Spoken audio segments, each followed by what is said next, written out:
I'm Laurie Cardoza-Moore, and this is Focus on Israel.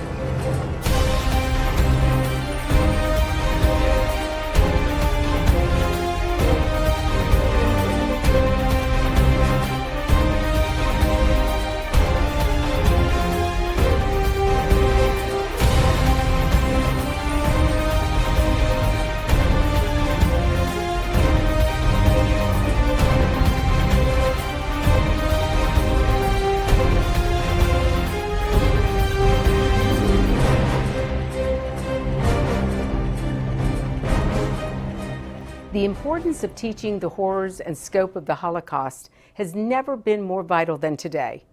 With the continuing rise of anti-Semitism, we must always remember where such atrocious actions and hideous mindsets lead. Only by remembering can we say, never again.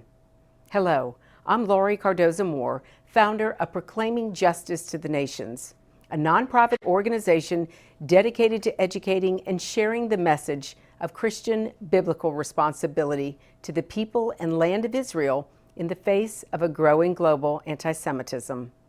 Proclaiming Justice to the Nations was birthed to stop the silence, to wake up Christians and people of conscience to the realities of a world bent on destroying Israel and the Jewish people. It is a sad reality that the lessons of the Holocaust are vanishing from the collective memory.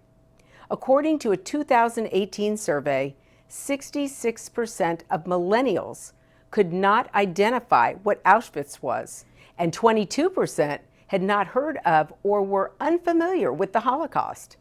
Additionally, 68% of millennials wrongly think Hitler came to power by force.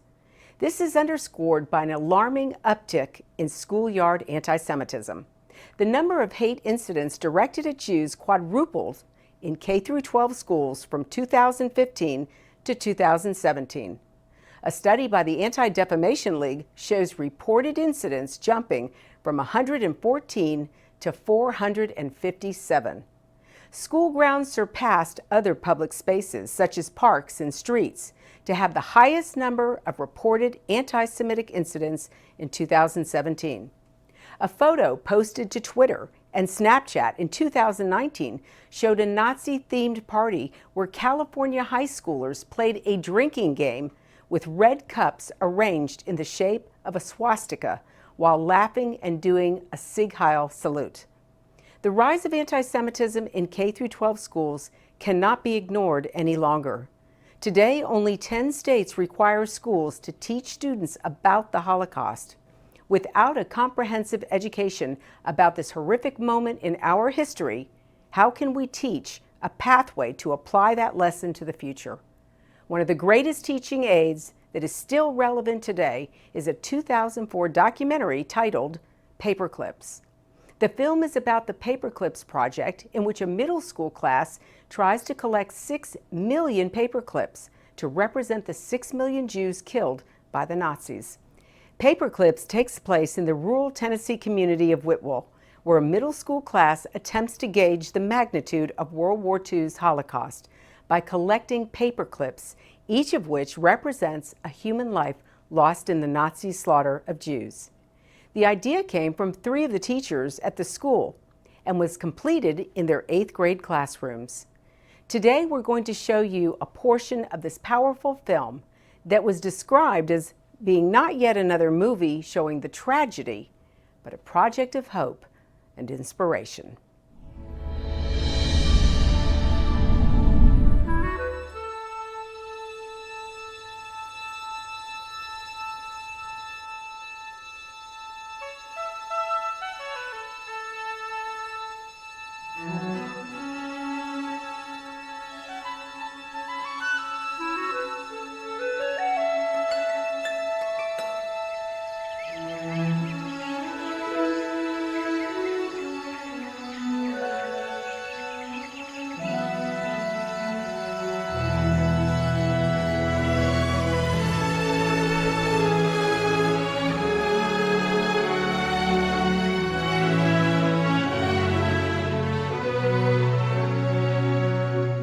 To the students of the Whitwell Middle School.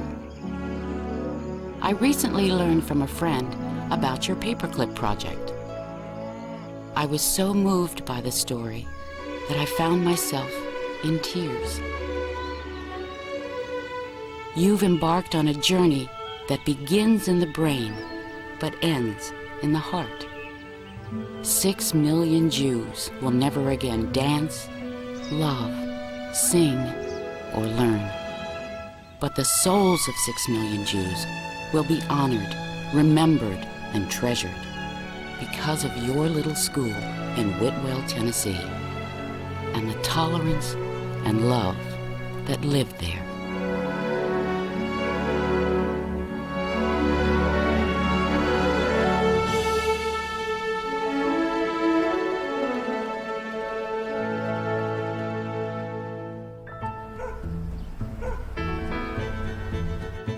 My name is Linda Hooper. I've lived here in Whitwell, Tennessee all my life, and I've been the principal of the middle school for 9 years.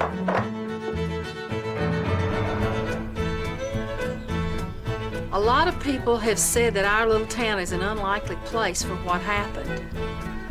I guess I can understand that. Probably most people, if they drove into Whitwell, would not be terribly impressed. It's a very rural town, about 24 miles northwest of Chattanooga.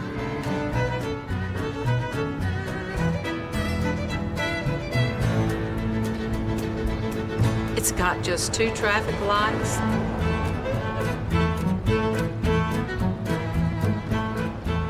several gas stations, and a couple of restaurants.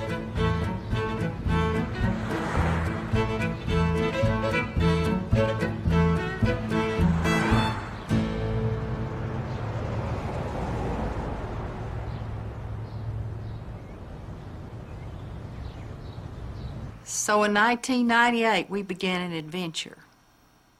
It was no great mission. It was a need, our need. We were looking to do a project that would involve tolerance and diversity. So Ms. Hooper sent me to a conference in Chattanooga, and I went to this conference and went to many, many classes to try to find a project that would fit our need. So he came back to me and he said, you know, if we studied about the Holocaust, think about all the things we could learn. We could surely learn about evil. And we would definitely learn about a culture that was totally different from our own. And so I went and asked Sandra Roberts, who is the 8th grade language arts teacher, if she would like to help. When I heard about the project, I was so excited. I couldn't say yes quick enough. We sat down and we decided that our goal was to teach children what happens when intolerance reigns and when prejudice goes unchecked. The important thing is the lessons that you're going to learn from this project. How important it is to treat everybody exactly like you want to be treated. Let's talk a little bit about what's going to happen today. The first year, which was in '98, I believe, it was just the Holocaust project. The teachers didn't know a lot, but they were trying to teach the kids what they didn't know. They read books, and they watched video clips, saw pictures, and they just tried their best to do what they can. But I want to remind you before we start that what we're going to cover in this project is very, very graphic. And if you feel that Of course, one of the first things that the kids had to learn, and one of the hardest things for them to comprehend, was that Hitler murdered 6 million Jewish people. The idea for the paper clips came when a student said, "What is 6 million? I've never seen 6 million." Miss Hooper's like, "Well, neither have I. If you can find something to collect, we'll try it." So the students began doing some research on the internet. And they discovered that the paperclip was invented in Norway. I never knew that. And they also learned that the Norwegians used the paperclip as a symbol during the Holocaust. Back in the 1940s, Norwegians wore paperclips on their collar to represent the people who were in the Holocaust at that time. And they came and they said, can we write some letters to some people we know and to some other schools and to some famous people and see if they'll send us some paper clips? Miss Hooper said, sure. So we began sending letters out. We have some from Tom Hanks and from Bill Cosby and from former President Bush and former President Clinton and President Bush. We first got a shipment of 100,000 paper clips. They were very excited and they thought they were off to a booming start. We received that in one large shipment from a gentleman in California, a jewelry designer. And then we got into a huge lull where we would go weeks and receive 2 letters. And it's really hard to keep your optimism up, your enthusiasm up, and to keep up the enthusiasm of 27 kids. And we were just fiddling with some numbers trying to determine how long it was going to take us to get to 6 million at the current rate. And it was going to take us 10 years. And we just both shook our heads. We knew we didn't have that much in us. Towards the end of 1999, I guess the project could have gone either way. But no one was ready to give up on it just yet. Fortunately, that's when Peter and Dagmar Schroeder came in. We both are journalists, and we are here in the United States for 20 years. We are White House correspondents. They came. They saw. They wrote.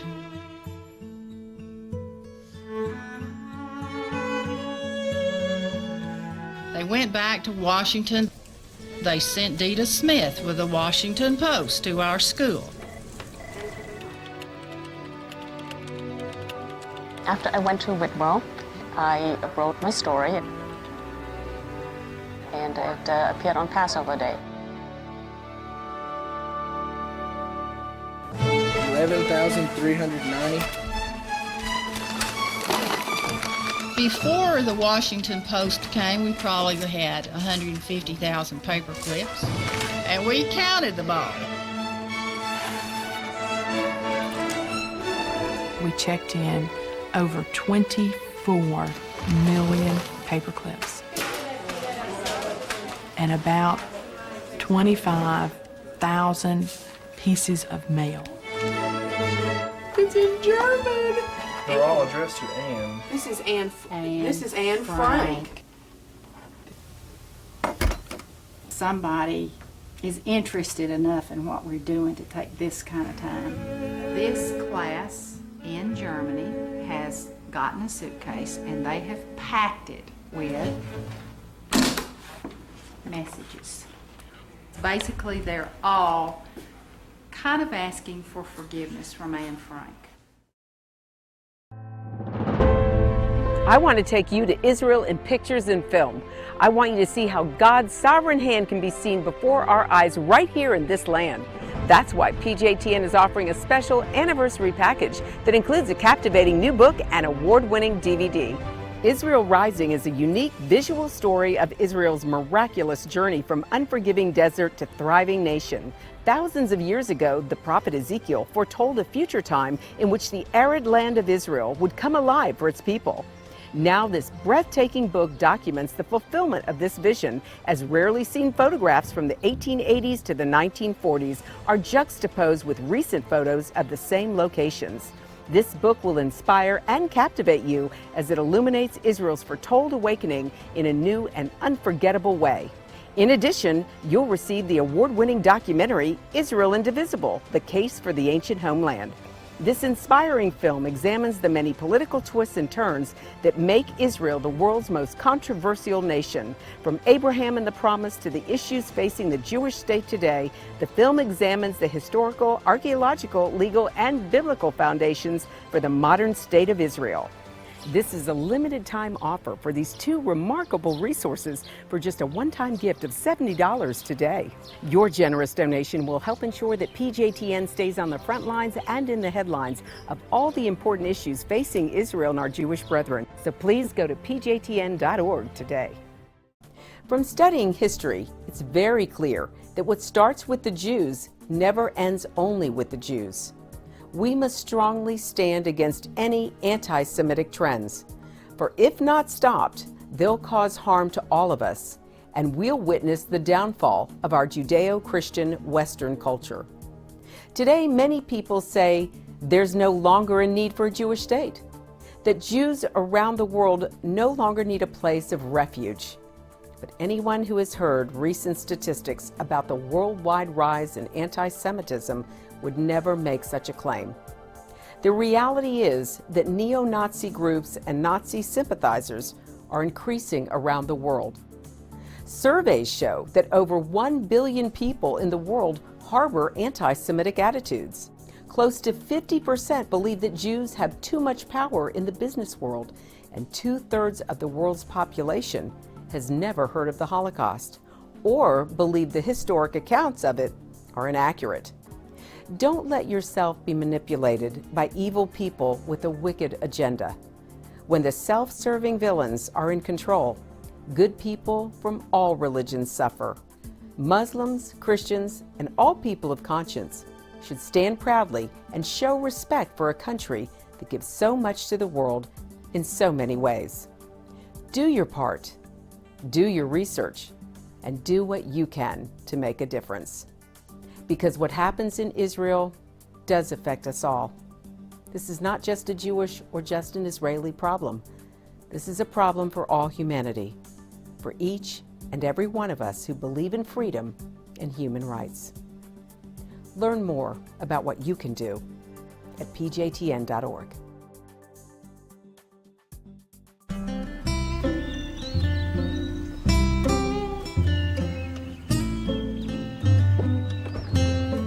Comes along the spring of 2001, Greater Five Towns Holocaust Survivor Group in New York called us, and it seems that somehow they'd heard about the project. And they wanted to know if they could come to Whitwell and share their survivor stories with our children. I was born in Poland. My name is Bernard Igelski.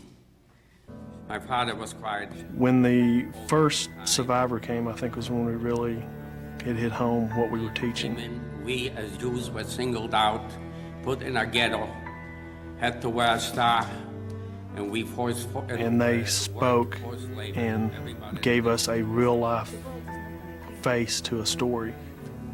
I said, when I stood in Auschwitz, and I seen that big chimney, smoking day and night, and we didn't really understand until that point that what we were teaching, wasn't just book learning. It was, this had actually happened and this person lived through it. And instead of being afraid, shielding your children, prepare them for the real world. Yes, there are not nice things out there, but if they will be prepared, they will be able to do the right thing. Thank you.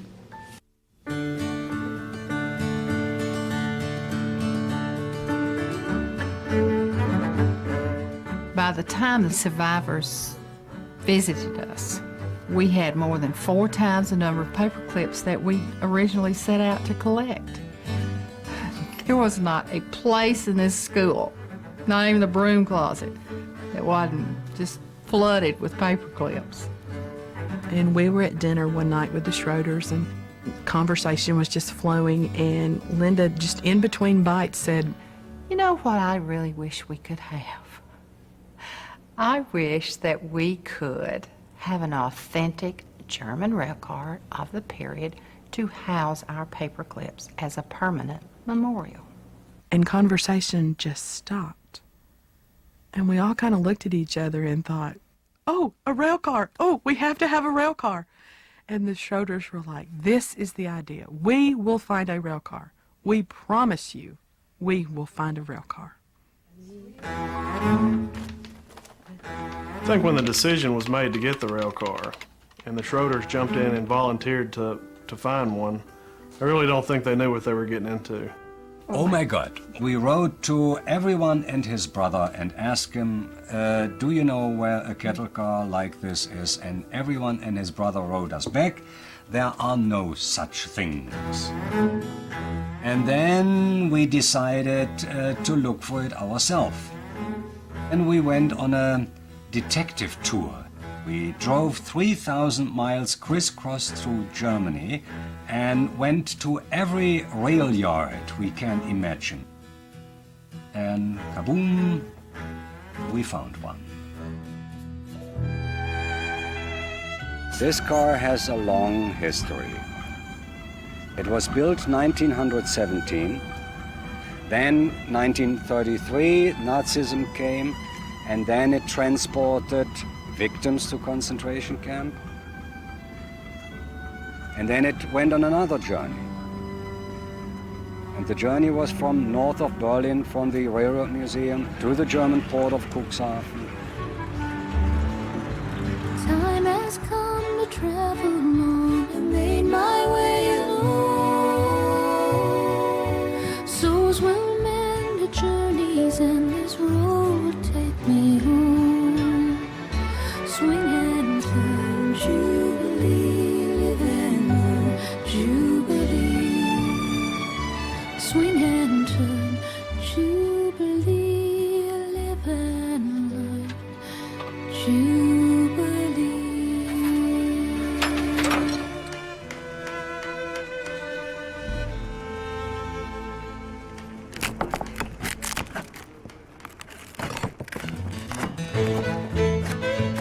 From now until November 9th will be a work in progress. It's hard for me to understand the enormity of this project, of how many people know about it, you know, how far this project has reached.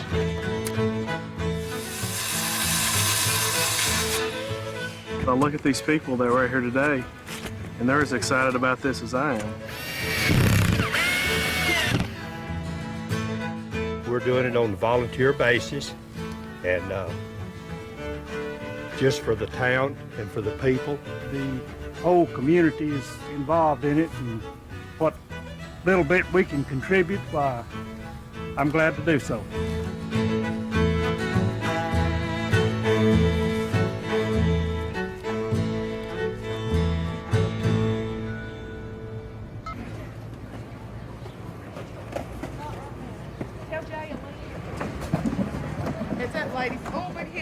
Once we received all of the paper clips, or the paper clips slowed to a very manageable amount, we were well over 29 million paper clips. So when it came time to load the rail car with the paper clips, the children were extremely selective. We'll just start here. Allison, 4,500. They wanted to be sure that gifts from as many people as possible would go into the memorial. So they took paper clips from lots of different donations.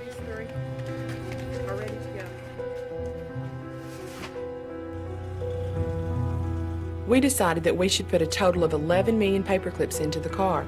That's good.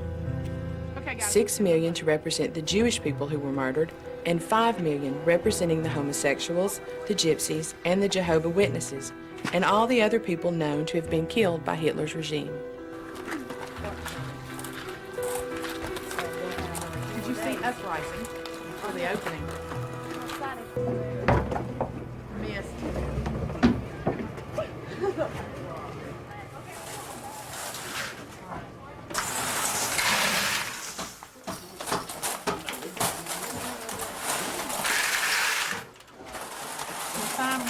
I think when you look at these paper clips, the purpose of it is to remember those lives that were exterminated during the Holocaust.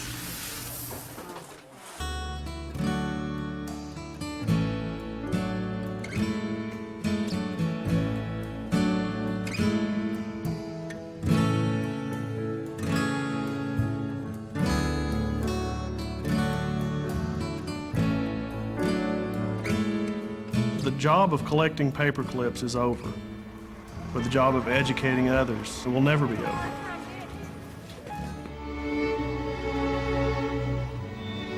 To think that us, people from Whitwell, Tennessee, if we have made such a big difference, think what the rest of the world could do if they tried. Not only did we educate other people about the Holocaust, but we educated ourselves. We'll never look at a paperclip the same way again.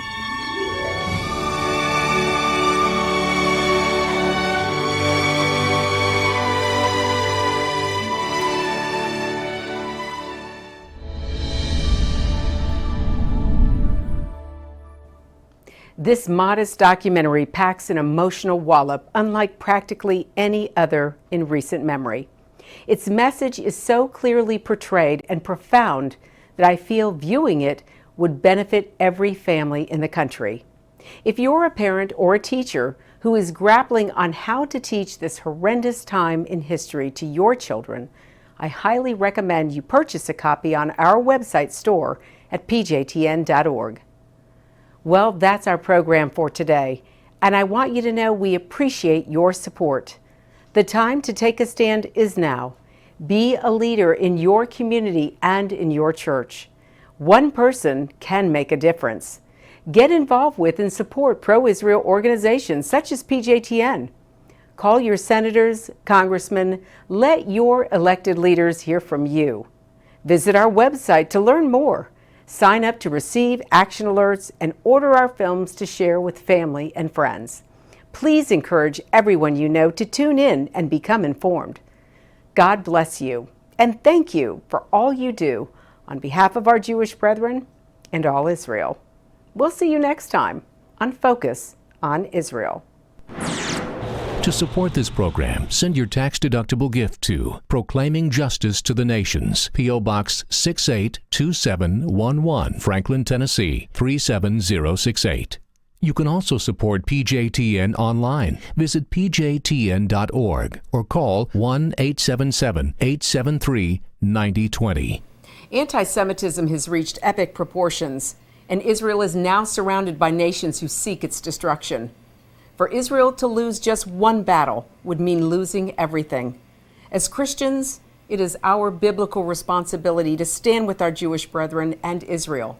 PJTN needs your help to reach more Christians with this urgent message. Please visit our website to become a member today and order our award-winning documentaries. You must decide that you won't be silent. Sign up now at pjtn.org.